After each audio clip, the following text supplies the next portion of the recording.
Okay, so thank you for tonight's podcast for Heal with the Real. So, my guest tonight is Kim Allen, and she's a habit transformation coach. And Heal with the Real started when I wrote my book in July 2021.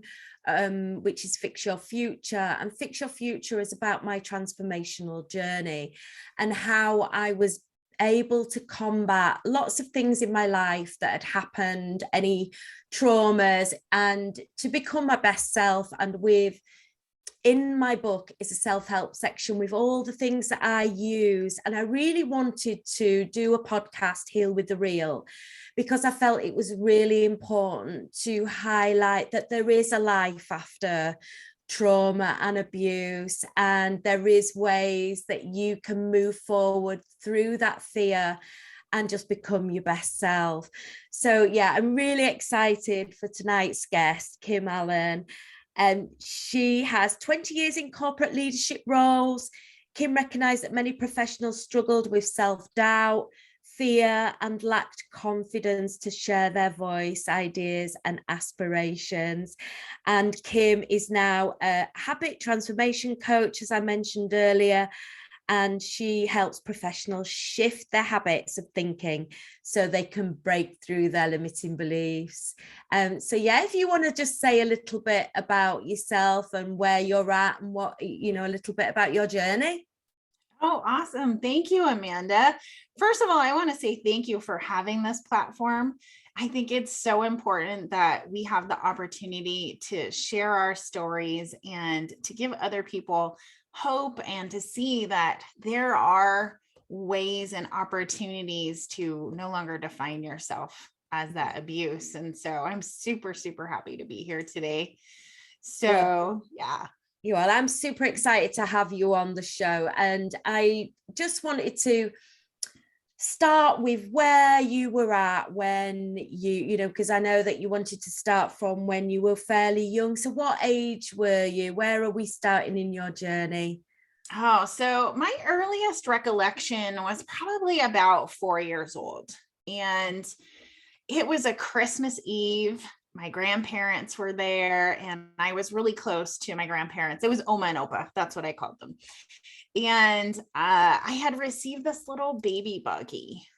And I had put my little brother in this baby buggy. So I was about 4, and he was about maybe a little under 2, maybe 2 years old. And before I share this, I just want to preface this with I've had these conversations with my mom, and because a lot of my journey involves, some struggle with my mom and how I felt about her. But we have made peace, and she supports me in all of this. In fact, I can call her and ask her, am I remembering this correctly? And she's like, she's awesome. So I want to preface this with this. But anyway, so I'm pushing the baby buggy around with my 2-year-old little brother, and he gets his fingers caught. And he starts to scream and cry, of course. And my dad comes up, pulls him out, tells me, how can you be so stupid?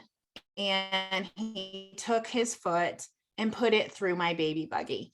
And this is Christmas Eve. I had just received it as a gift from my Oma and Opa, and I was devastated. Yeah. And I went running to them, and, they're comforting me. But what the message I got at that moment is that I didn't matter. How I felt didn't matter. And so I went on through life. My childhood, I grew up in Santa Barbara, California, which is a beach town.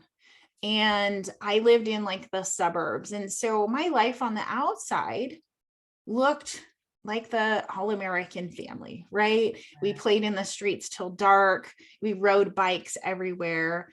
The beach volleyball was part of our life. But what was happening behind closed doors was a whole different story. And so behind closed doors, I was being molested regularly. So before I could ever, I can never put a date or age on it. I just know that it happened throughout my childhood. And so walking through those doors, I learned how to stay silent. And that's a result of he would come into my room at night and I would have to do things, or he would do things to me. And up until the age of probably 7, it felt uncomfortable, but I didn't know that it was wrong. And he would show me pictures of my mom doing things to make it okay. And at about 7 or 8 years old, I was sleeping in my room and someone else was over, and he came into my room. He molested me, and this is pretty, he's in there with me when there's someone else in the room. Wow. And she woke up and he proceeded to molest her too. And one of the things that I really had a hard time getting over in my adult life was the fact that I was there and I was saying it was okay. But I didn't know any different. I was a little girl who experienced this all the way up to that point. And so she went home. She told her mom, of course. Her mom called my mom. And that's the first time when my mom was aware of what was happening. Okay. And so I can remember having that conversation, that family conversation in the living room, my mom, my dad, and me, and everyone's crying.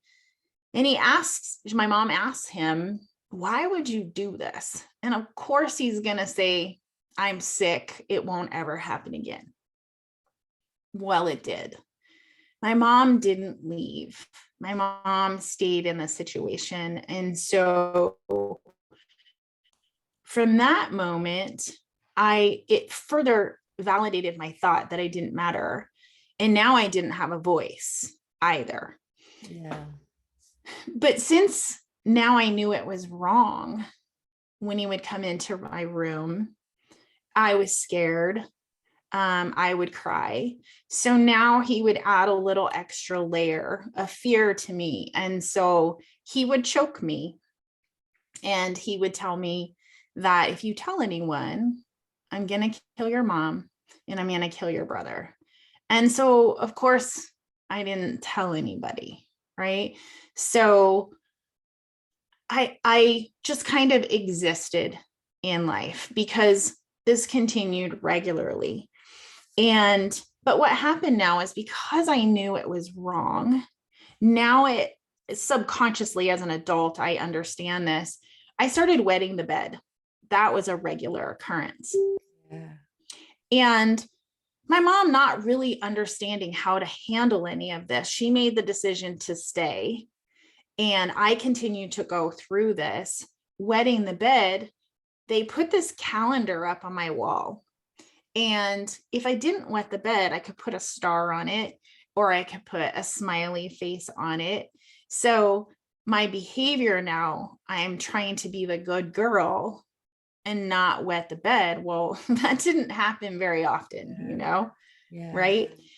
So I would get up and I would get a towel and I would put it down and I would make my bed in the morning. And my mom knew when I made my bed that something had occurred. I didn't usually make my bed at free will as that young girl. So for me today, the calendar stars, little sticker stars, is definitely not something that is a motivating factor in anything. Because I never got that full week of stars. Because at the end of a full week, you got to have a prize. You got to go for ice cream or something like that. And I had this conversation with my mom just recently, and she's like, yeah, we know why that was happening. And so again, it was like, you don't have a voice. You don't matter. Let's pretend that we're okay.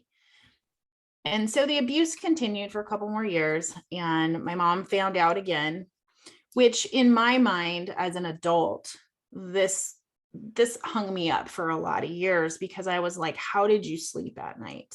Yeah. Knowing that this stuff is going on. And whether she chose to, or she checked out, whatever her survival mechanism was in all of this, which I'll get into that a little bit later, because I don't have any kind of animosity towards my mom at this point in time. But we put a lock on the inside of my door. So at night I would go to bed and I would do one of those little slide locks. I would lock myself in. And so, that growing up, having that type of message that you really don't matter, I started to build also a lot of anxiety, because you never know what you're going to get when you walk into the house. You never know what you're going to get when you fall asleep. And so going through my teenage years, then I was just looking for love in all the wrong places. I just wanted to be loved. I wanted to be saved, but I never gained social skills. And so we moved from the beach area, which was all I knew, to the high desert, which is desert. People are totally different than by the beach. The culture is just different. And so not having social skills, I just continued to move inward.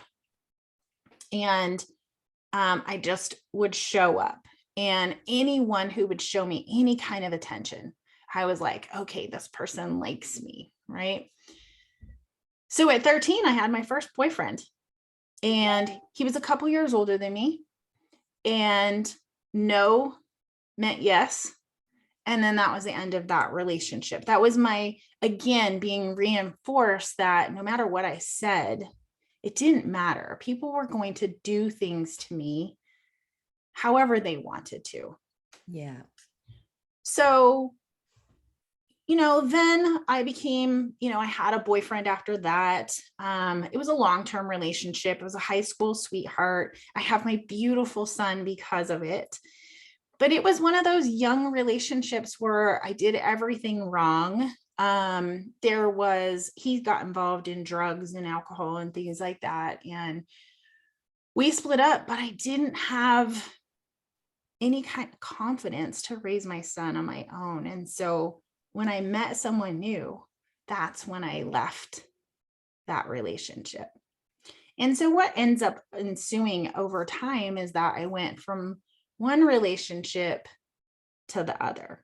Yeah. And that second relationship there was a lot of alcohol, there was a lot of binge drinking, there was some abuse. And I look at it also as he was abusing my son too. He was rough with him. And if there's anything that, took me forever to forgive myself for, is that. And that is really recent when I've forgiven myself for that. And what I've learned through the years is that we perpetuate the behavior because I didn't feel worthy. I didn't feel like I deserved anything more. Yeah. Right. Yeah. So I continued to put myself in situations that would cause more harm. And at 28, I put myself in a situation that shifted my life a lot. I went to a party with friends. It was a married couple I went to a party with. And when I walked into this party, I knew I shouldn't be here. This isn't my kind of party. But I made the decision to stay. And what ended up ensuing is that I can only assume that I was drugged. And because I had one drink and I woke up at 4 a.m. in the morning on the bathroom floor with a man in there having his way with me. So I was raped, and I have enough memory to know what happened that night. But as I picked myself up and started driving home, I realized I had to change my ways. I needed to do something different. I had a little boy who at that time was about 8 years old, and his dad was in jail, and I'm it for him. I can't continue down this path. Yeah. but I still didn't have the answers. My answer was getting married to someone who was responsible. And I credit him for putting me on a path that at least I could see myself as more than what I did before, right? He tried to love me in all the ways that would be enough for both of us. And so I credit him with helping me shift that belief in myself. However, it was more like a father figure because he was older than me. And I knew that I wasn't happy. That's not how this was going to work. And I felt controlled. So what did I do? I left him for my second husband.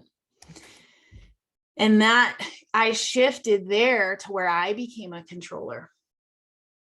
I took away his voice. You're not going to tell me what to do. I'm going to tell you what to do. I'm going to tell you where we can spend the money. I'm going to tell you. So, and he didn't have a voice. So then liquid courage came into the relationship. And that's how he would speak his voice, but it was with violence and anger. And he never laid a hand on me, but he was very volatile. And it got to the point after about 4 years of that where he was throwing things across the room at me and told me he was going to kill me.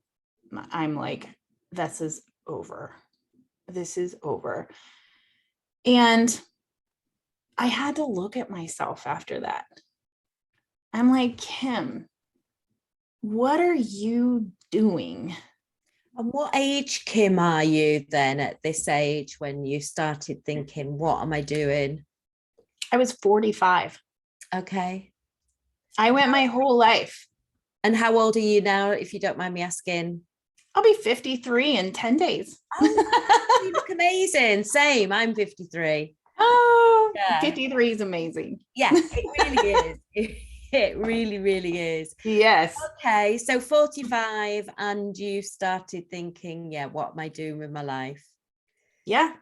I looked at myself. Like I remember reading an article about alpha males and females and how we're all vying for control in the home.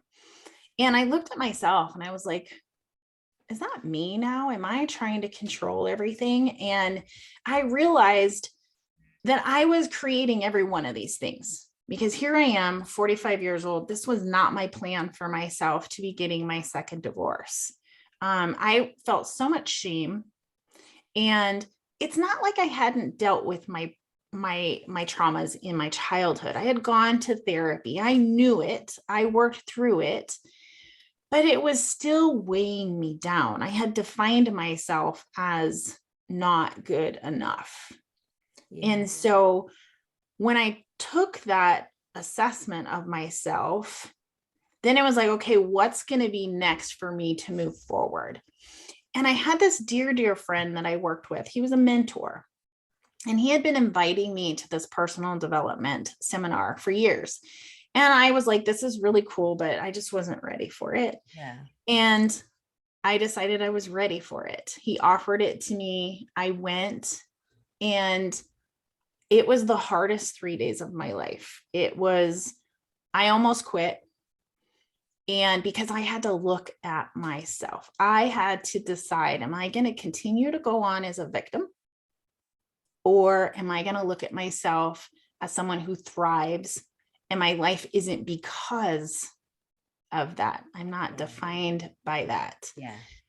And wow, what a shift, a change. Talk me through the 3 days. What went on in the 3 days to make such a big shift? The 3 days, the way I could sum this up is that they say things like, all right, so what? You were abused. Everybody has a story, whatever their story is, right? So what? Now what are you going to do? Are you going to spend your entire life pulling and drawing on, I was hurt? Or are you going to take control of your life and are you going to take responsibility and decide how you want to live the rest of your life. And this is a quote that lives with me forever. Is it based on the results of your life? How's that working for you? How is it? And so getting in there and really having to look at my relationships. What did I think love was? How did I want to be loved? And at that point in my life, I didn't have a clue. I didn't even know what that meant at a real, core level. What is that? I don't know how to be loved. Right. And that's shifted over the last few years from that point. Right. Oh. Yeah. So. Okay. So you mentioned that you'd gone in and out of relationships. And that was something very similar to myself, that I found myself coming out of a marriage straight into a new relationship and not giving myself that chance just to think about and be on my own and learn to be okay with being on my own. How was that for you? Was it very soon straight into other relationships, or did you give yourself any time between there to kind of find yourself again, or was it very similar to what I've described, that you were just in and out of a relationship and don't give yourself that time to just go, actually, what do I want for me? How do I start to love myself again? No, I gave myself no time. In fact, I would have one more lined up before I left the last. So I literally went from one. I didn't think I could be alone. And I believe I can remember having like this little couple of months in between a relationship. And actually I'd left him and then went right back.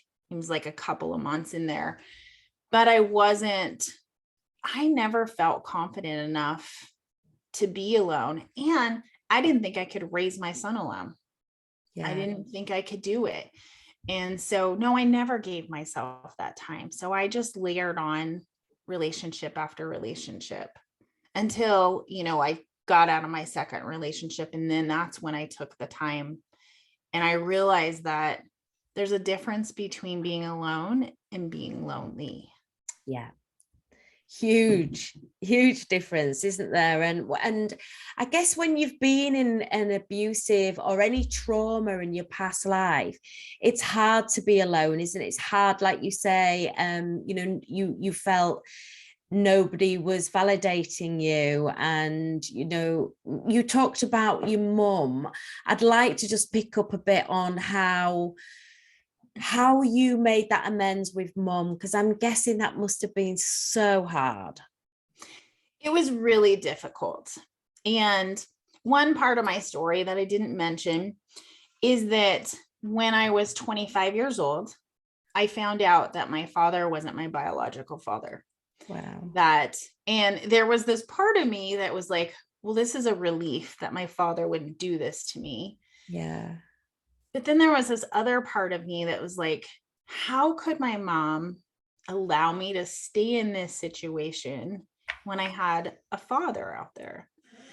Well, I found my father. It took me about 3 weeks. He was in my life for 14 years. He ended up passing away after complications from a surgery. We had a beautiful relationship. Oh, wow. Nice. But I do want to preface it with this. My dad and I had no baggage, right? We just got to pick up. We had a lot of characteristics that were the same. We were both grateful to have each other, but I didn't have the years of growing up with him in that baggage like my other siblings did, because it wasn't all wonderful for them either. And I don't know the full details of it, but I do know that, I'm so thankful that I got to have him in my life. I have a bonus mom that I love and adore, but I'm also aware that I got the good stuff, right? And so he really enriched my life. My son and him had a great relationship. Nice. But what that also brought was a lot of anger with my mom because she didn't tell me. And as I started going through this development, I went through a lot of peaks and valleys with how I felt about my mom. And I was so angry with her. And it was probably, I did that 3-day, I did a 7-day seminar. And then I was in this 9-day women's leadership. And I had also started working with a coach. So I had done a lot of growth. And we did this mom exercise where they ask you to envision your mom as a child, her face and this and that. And what I realized at that very moment is I could not see my mom. I couldn't see her face. I don't remember what she looked like. And it hit me. My mom was invisible. She was invisible to me, and she was invisible in her life. She didn't have the confidence in herself to change her own life. So she just kind of took the back seat in her life and allowed things to happen.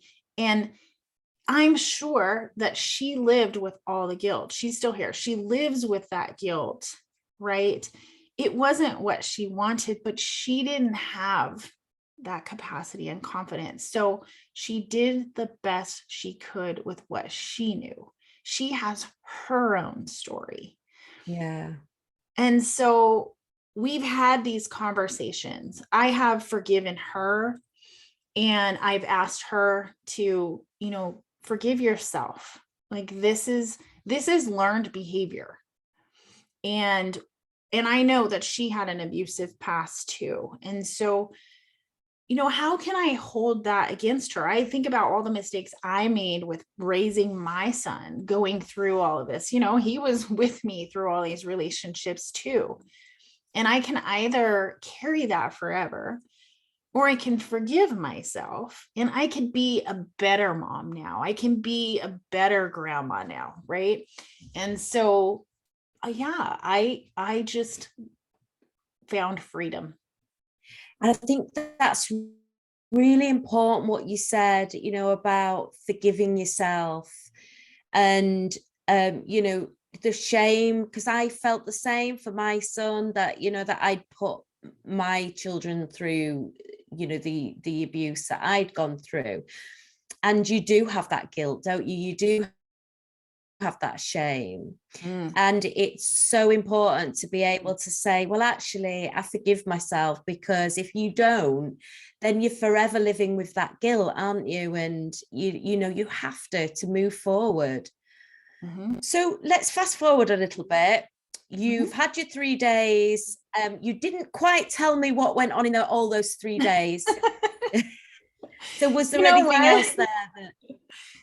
It really is just an intensive. There was the 3-day, there was a 7-day, and then I did a 9-day. These are all part of the same seminars. And it is a real, I call it break you down to build you up kind of personal growth. It is just facing, what was your relationship with your mom? What was your relationship with your dad? How did you feel about that? How are you showing up as yourself today? Are you going to keep using this as an excuse? And I garnered so much from that 3 days. And then I did the 7 days. And I will say that my walls were so high. I did not trust anyone. I had a chip on my shoulder. I've always had a loving heart, but I never allowed people to really, really see me. And I never got so attached to people that I couldn't detach. I was always able to detach very well when I felt like someone was getting too close to me, other than my romantic relationships that I was like tied and glued and everything else. But it was just, it built upon each other until I finally surrendered, because I kept fighting it. I kept coming back around to being a victim. I got to a place where I felt like I have so much knowledge. Why am I not changing my life? Why do I still feel so inadequate, so unconfident? And yet here I am going to work, leading teams, but my personal life was a mess. And so I got to a place where I was wondering if I even belonged on this earth. I had visions every day of, I used to drive down this 2-lane highway that semi trucks drove. And I used to envision every day, I could just walk away from this. I don't have to have this anymore. I don't have to have this pain anymore. But I always thought of my son. And so I think you just get tired. You just get tired. I just surrendered and was like, you know what? Plus I found God in my 9-day event, where it was an interesting exercise because I was out there in a tent by myself. I had a bottle of water, my journal, a pen, and my sleeping stuff. I had nothing else for 24 hours. And when you have silence like that, your mind races, but it soon comes to a place of clarity and things just start to clear out. I could write, I could think. And I remember looking up and saying, you know what, God, because I didn't believe there was a God. Like, I think subconsciously, I always wanted to believe that there was, but I didn't understand how a God could hurt so many people in so many ways. But I was like, you know what, God, I am going to allow you to come into my life. That's how I looked at it that moment. Okay, I accept that you're there, and now let me learn. And so I went on a spiritual journey where I've learned God's a loving God. And so that really is at the forefront of my life at this point in time. And that's really what I look to and surrender to, is that there is a higher power, that this life isn't just about me, that I have other people that I can serve when I surrender and let this stuff go. And so that's kind of where, I am right now in my life, is being able to serve other people. Okay. And you're talking a little bit about journaling. So what were your thoughts? What were going in the journal when you were journaling? Well, during this whole healing process and this growth process, journaling is a part of my life. It is. And it's interesting. I definitely suggest to all my clients to journal, because one of the beautiful things about it is that you can go back when you feel like you're not making progress. You can go back to see what was going on in your mind at that time, and all of the pains, what I was feeling. And I happen to be a journaler who journals like I talk. And so everything is in there like I talk. And so I know what I was feeling. I would write those things down. I would write affirmations down. I would write what I was scared of, what I was angry with. And so that's just been a part of the journey. But being in that tent, I really released a lot. Like I wrote down the things I was letting go, how I was moving forward. I wrote a song, which I have yet to put the music to, but it just came out. It just free flowed. Yeah. And journaling is such a healing tool. It's interesting you should say that. And that's why I wanted to pick up on the fact that you'd mentioned journaling, because that was something that I began doing. And that was the start of me writing Fix Your Future, which wasn't meant to be a book, but like you said, it was all the things of my past, and I'd started journaling and it ended up becoming the book. And it was just like a release, like you said, it just all comes flooding out. And getting it down on paper, especially when you're writing that as well, it just brings everything to light, doesn't it? It did for me. It just poured out, like you said, on the paper. And I felt this release, this huge release. So yeah, I completely resonate with what you're saying there. So you've also done a book, or you're writing a book? I'm writing one right now. Yes. Okay. Have you got a title? Have you got a I don't. title I for the have book? the vision of what the book cover will look like. It's been something that I've had in my mind since I was probably in my 20s or 30s. Like I always knew Wow.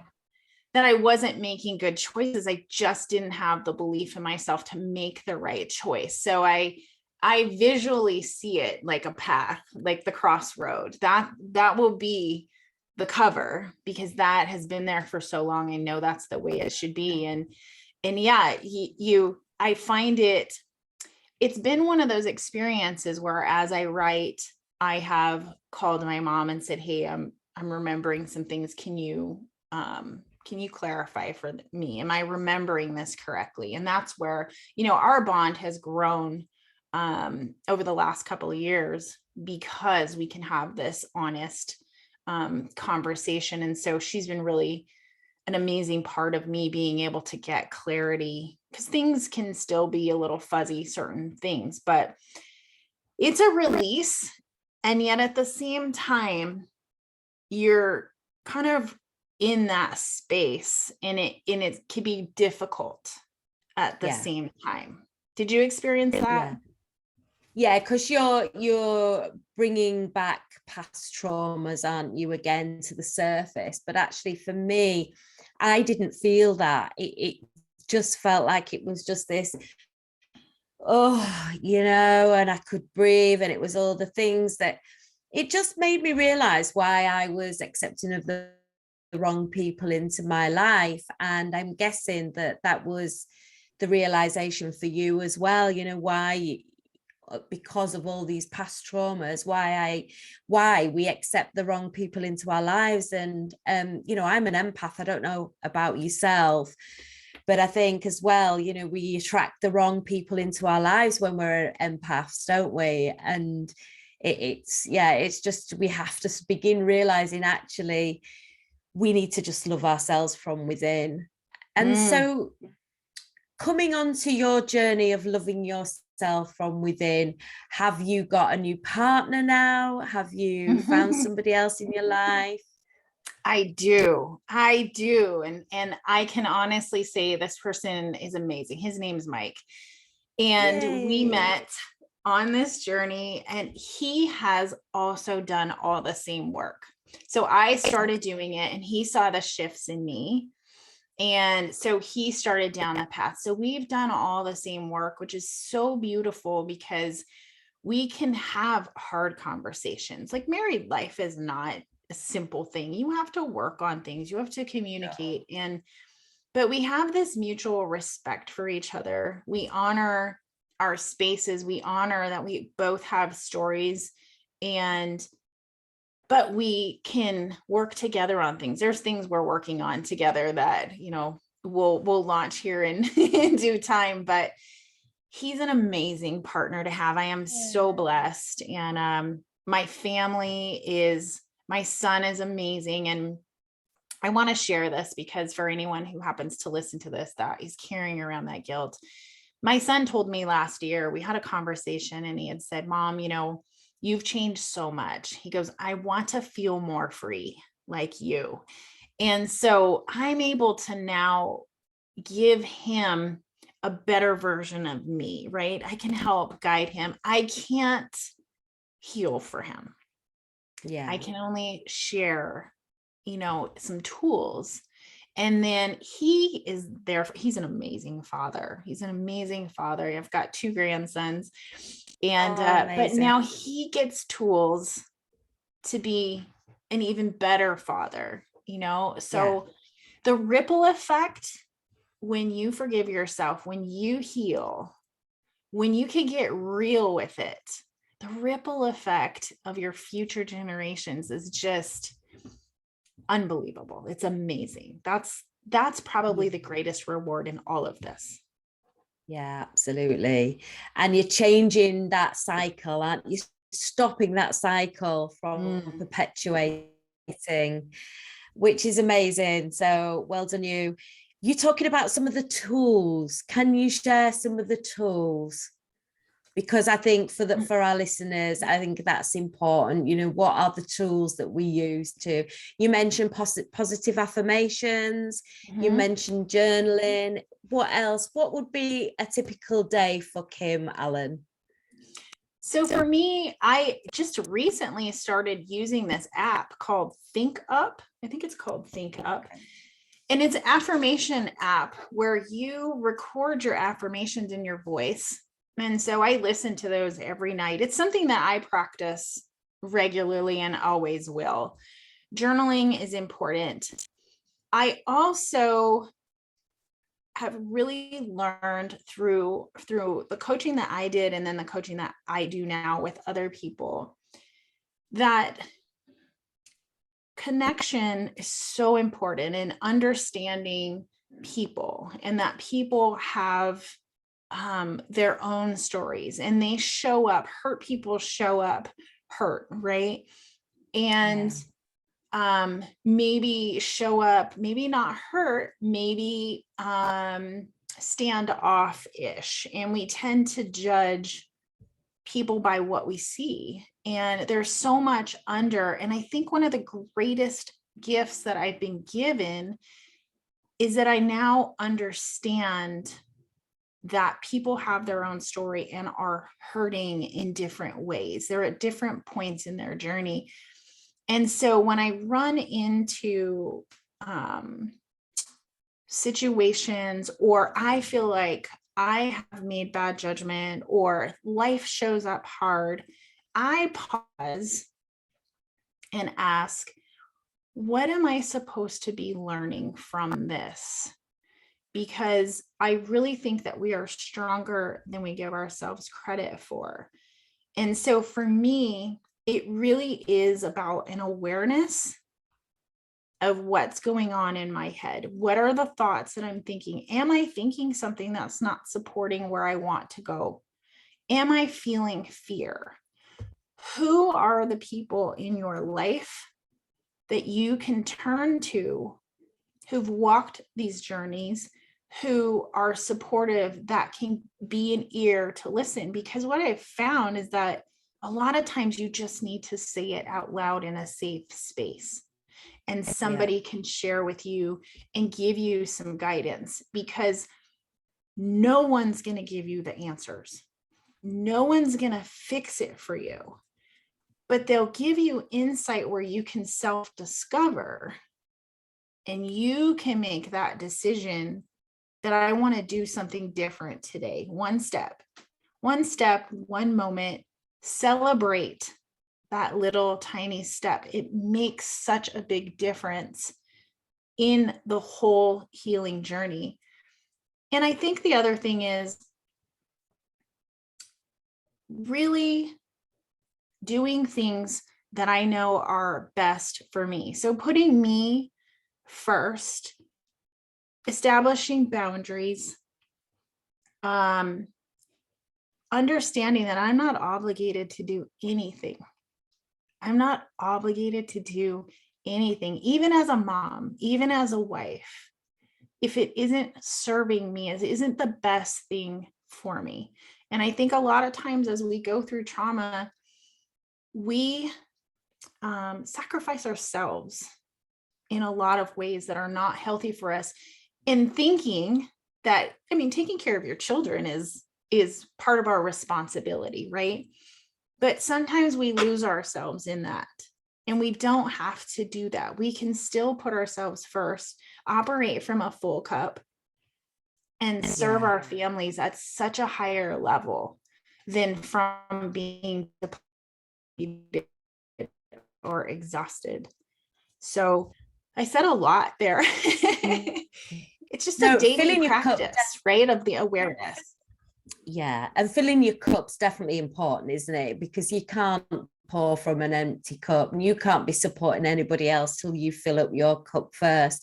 And something also important that you said a little bit earlier about just pausing, you know, and being able to, I think once you heal, you understand that, not every day is going to be great. And there are going to be those days where we just have shitty days, because they happen, don't they? But it's understanding when they happen and what we need to do to just, like you say, just pause, relax, think, you know, what is my next step? And I think that is so important, because we've often got such busy lives and we're always thinking about the next thing that we need to be doing, instead of just going, okay, let's just take a breath. Let's just take a minute. Let's just find what we need to do next in that. Yeah. And I think that's really important. Mm-hmm. So tell me a little bit about what you're doing now as a coach, you know, who are you supporting, and where you're at now with that journey. Okay. So I was doing some apprentice coaching for the last couple of years. And then last year I decided that I'm going to go out and do this on my own. And I still have my whole support group that's behind me, where coaches work together.